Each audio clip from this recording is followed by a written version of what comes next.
Hi everyone, welcome back to my channel. My name is Carolyn if you're new here, and today I am filming the Could Do Better book tag, CJ's original tag about covers we hate. So that is, nobody tagged me in this by the way, I just felt in the mood to do it, so that's what's happening. I tried to pick one book that I've read and one book that's either on my TBR or that has crossed my radar and that I want to read despite hating the cover. So let's just get started. First off, Say It, Don't Spray It, cover with the most offensive use of type. So, for the book that I've read, I chose Middle Game by Shauna Maguire. Largely, I love this cover. I think it catches the eye automatically. I love the hand, I love the black and white, very stark image. It's creepy, it's menacing. It's a little bit cooler than the actual book is, but the book's entertaining. But I feel like where it's kind of throws me is the type. It has almost a childlike type, which I understand why they did that, but I think the cover was so dark and menacing, and the font just throws it. Like, let it just be scary and creepy, and don't give us that kind of like corny kid type. Yeah, not a fan of that. And then a book that I would like to read, Superhost by Kate Russo. This is about kind of a middle-aged man struggling in his personal life and professional life, and basically him figuring it out in his middle age, which I think is a story that I'm excited to read. But again, hate this type. The canvas background and the keys, they're like almost like a illustrated key. They're not a photograph, which is nice sometimes, but I really, really hate the type. Obviously it has the much hated A Novel in Cursive, which everyone can agree we don't need. I don't know if they feel the need to put a novel on covers. I don't know why they feel that need, because it's quite obvious if you're reading a nonfiction or a novel, or you could just read 2 sentences on the back and it will tell you. But yeah, I feel like they can just kind of get rid of that in general. We don't need that. But in terms of the type, hate it. I don't like how it's so spaced out. And then also almost the chalk underline of the words in the title. Hate. And then the mustard background, don't love it, but it's okay. Alright, next prompt. She's serving Reese's book club, cover with the most book club energy. So, every cover out there right now I feel like would work. But for the book that I've read, I chose The Alice Network. Hate this cover. Hated the book, but also hate this cover. Of course it has Reese's little sticker on there, so you know that she's a fan. I feel like historical fiction and fantasy are 2 areas where covers are struggling. I feel like historical fiction, they're just not, I don't know one historical fiction cover that I love. If you can think of one, please let me know. But this one specifically, I hate. First of all, I hate like the drab, whatever. It's obviously like hitting you over the head. It's like a World War II book with like the woman in her briefcases in the car. I just hate everything about it. But it is Reese, right? It's hitting its target audience. And I also read it, so how much can I really complain? But yeah, very, very commercial energy, which is okay. It's sometimes okay to do that. And then 2 authors that I haven't read anything from. First up, Kristen Hanna. Her books are not interesting to me. They're not ones that I want to read, but also I really, really dislike her covers. Specifically the Firefly one, Fireflies, terrible cover. And also the Four Winds with like the wheat, and then of course like I like the idea of having only like 2 colors on a cover, making it very bold. I like that, but just hate this. All of her covers kind of give you sad sisterhood, historical fiction energy, which I'm not a fan of anyway, but yeah, I hate her covers. But they are kind of Reese. Reese would love her covers. And then an author that I am interested in, everyone loves her, Celeste Ng's covers. First up, Little Fires Everywhere. Everybody loves this book, loves this show. I'm like interested. I don't know if I am someone who loves like small town contemporary mysteries, but people have kind of raved about this, so I am interested. But yeah, this cover, very book club energy, with the aerial shot, kind of the small town vibes. It's definitely, at least this one is like representative of what the book is, so I appreciate that. But yeah, just kind of book club energy, which is fine. I don't even hate this cover. A cover of hers that I hate is Everything I Never Told You. First off, this would work for the previous prompt because that is the ugliest type I've ever seen. Yeah, like awful. It looks like someone was writing with like a quill and like slipped or just wasn't good at it in like the days of yore. It just doesn't match the image behind it, in my opinion. Like, I like the woman swimming. That's cool. I don't know anything about this book or the synopsis. But yeah, the type is really, really, really bad. Yeah. But yeah, book club energy, which is fine. Reese is doing her thing. Okay, next up. Yes, Girl, Give Us Nothing. Cover with seemingly no energy put into it. So, I know I just kind of said that fantasy and historical fiction are struggling with their covers, but I also feel like memoirs, it's kind of, you're in two different camps. Either it's like the person's face, or it's a very, very bland cover. And I kind of understand that they don't even know what to put there, because if it's someone's whole life, it's hard to kind of capture that in one image other than their face. Or if it's kind of a book, like a memoir with a very clear purpose and theme, like Educated, they kind of went for, you know, the mountain pencil. Just like neither one was working for me, but I loved this book, Motherhood by Sheila Heti. I very recently talked about it, raved about it. Obviously there's no energy put into this book cover. I don't even hate it. I just think that her book is so artistic and so brilliant and is so layered, and this cover gives you none of that. I just think they didn't know what to do, right? Like, they didn't know how to capture everything that Sheila Heti was saying into a cover, which I get. Like, I have no talent of my own, and I don't have any suggestions of what I would do. But yeah, no energy put into this. And if Hannah and the rest of the world hadn't convinced me to like seek out this book, I would have walked right past it. So, no energy. Sorry, girl. And then another person who I love, Tana French. Her covers, again, no energy put into them, kind of just no creativity or thought. I just think, well, one thing I appreciate, start off being positive, I appreciate that, for example, like her Dublin Murder Squad series, they feel like a cohesive unit, right? They don't have all the exact same features or elements on the cover, but you could tell that they go together, which I appreciate, because something I hate is when it's like a series or something and they all feel like they're in totally different areas or totally different aesthetics. I just feel like her covers, they tend to have like the wear and tear effect, very plain.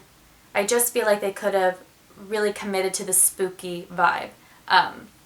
Like, you're either kind of a thriller cover that's like Riley Sager and like kind of corny, or I feel like you're this, and I just feel like they could have leaned into it a little bit more. Yeah, those are my thoughts. And then a book with no energy put into it that I have not read, but it's been on my TBR for a very long time. It was all the rage a little while ago, and that is Lanny by Max Porter. So, from what I know about this book, it's kind of like a cottagey small town. There's a very lovable young boy and a fantastical character as well. And it's like coming of age with that kind of magical twist.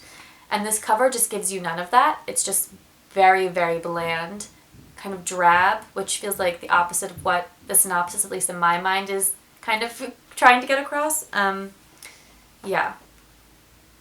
Hate it. Next up, A Face Only a Mother Could Love. Cover that is so hideous, but the book is so good you can't help but keep it around. So for the one that I've read, it's not even that this cover's hideous. I mean, it's cute, but it just is doing a disservice to the book and to the author, and that is Read the Bone by Jacqueline Woodson. So if you've watched any of my videos, probably any of my videos at all, you know that I absolutely love this book. I think about it and talk about it often. I think it's truly a gem. But yeah, this cover is just doing the thing that every cover is doing right now, like the color blocky collage thing, which is just, yeah, it looks like everything else on the market. You can walk right past it. Yeah. First of all, I don't really like that current trend. I understand that it catches the eye, but now that everyone's doing it, nothing catches the eye. And then, obviously, this kind of prompt is asking you to talk about a book that you've read, but I also wanted to add 2 books that I have not yet read, but that I plan on reading and expect to love. First off, Of Women in Salt. People have talked about this cover before. It's not even that it's ugly, it's just doing like kind of nothing with what the synopsis is. It kind of looks like a PacSun catalog, or like the background that all the models are posing in front of for like PacSun or Aeropostale. It's like that big flower. It just feels like one of those shirts that old men wear. Yeah, kind of hate it. And then, I'm sorry to say it, and I'll still probably spend $30 on the hardback when it comes out, but Sally Rooney's new book cover, Beautiful World, Where Are You? I hate it. Hate it, hate it, hate it.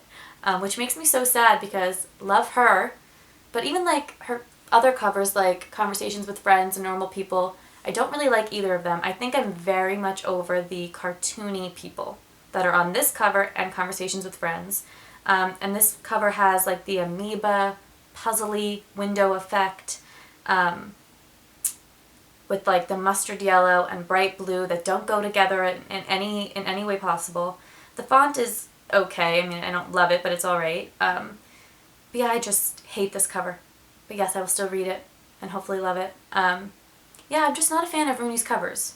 But it's also like, it's working for them and they know that because people post her covers everywhere. So like, why change a good thing if it's working for them? But I don't like it. So, okay. Take one thing off before leaving the house. Cover that could use one less element. So the book that I've read, I chose Outlawed. Obviously this cover was everywhere when it first came out. It was all over Instagram, and understandably so. It catches the eye. It's pretty. It's cute. I love the face outline and the lips, but I don't think it needs that, the bright sky background and kind of that really thick Outlawed, the title, in like Western wanted poster font, you know what I mean? It's just like hitting you over the head that it's a reimagined Western, and it just makes it kind of like a caricature, or like, it makes it corny. Yeah, it makes it corny. I feel like it could have done with just like a normal like font for the title. And then like, I don't even love the blue background. I just wanted, if I had designed it, I would have just had the face and the lips and made it like very bold rather than having it kind of futzy, and not a fan. Okay. And then a book that I've not read but that holds a special place in my heart already is Hummingbird Salamander by Jeff Vandermeer. So all of Vandermeer's covers have this kind of look. They're all very bright, bold, weird, which makes sense for kind of the way that his books are. I just think that this cover has a lot going on. Like the hummingbird, and then almost like the out of focus, very bright background, and then the bubbles, so you know that the hummingbird's underwater and that's weird. But then kind of what throws it for me is having the title and his name in that like neon light font. I just think it could have done without that, or just have one of the two in that font, because both is just a little bit too much. But the more you look at it, like, it is a visually pleasing cover. It's fun to look at. I like love Vandermeer. It's a lot going on. I don't love the type, maybe, is the thing that I'm not loving. Okay, last prompt. Hypebeast, cover that is clearly going for all the trends at the same time. Okay, gotta talk about it. Burnt Sugar. Really enjoyed the book, but I think of all the covers I've talked about, this one makes the least amount of sense for the content of the book. If you've read about this book or read this book, you know that it's dark, it's disturbing, it's heavy, it's a fraught mother-daughter relationship that's like very, very intense, and this cover is pretty. It's going for all the trends in the sense that it has kind of the trendy lilac background, and then what kind of really gets it is like the aloe or like succulent plant. I don't know what it is. That's kind of, you know, like a hipster thing, but it just doesn't make any sense. And like that, like, petition to bring back covers that are representative of like the author's work and that make sense for the themes of the book, because this book is very grid worthy. So I get that it's very pretty, and I understand that they would want people to like take pictures of the book, but it just makes absolutely no sense Like, why an aloe plant? Like, what does that have to do with the book? If it's like something I'm missing and it's going over my head, let me know, but I really, really hate this cover. Okay, one that I have not read, Milk Fed by Melissa Broder. So this cover is fun.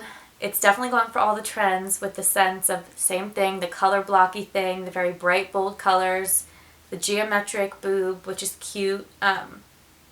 Yeah, it's definitely, again, wants to be featured on people's Instagrams, which you can't fault them for trying, you know what I mean? And it's working. This book is everywhere. Which, on another note, I was just thinking about kind of this book, and it just shows how appreciative I am for, I was just thinking about this book and kind of feeling grateful for the people who I follow on, you know, YouTube or Instagram that have spent so much time and put so much thought into their review of this book, specifically this book, because I'm not someone who's great at heeding trigger warnings. I think if I don't have like X diagnosis or I'm not struggling with this very specific thing, then I can handle it. But I think reading so many thoughtful reviews of this book has shown me that it's just not one that I can read or that I'm comfortable reading right now, which is totally fine. I am interested in The Pisces by Melissa Broder. Very interested in a sexy sea animal.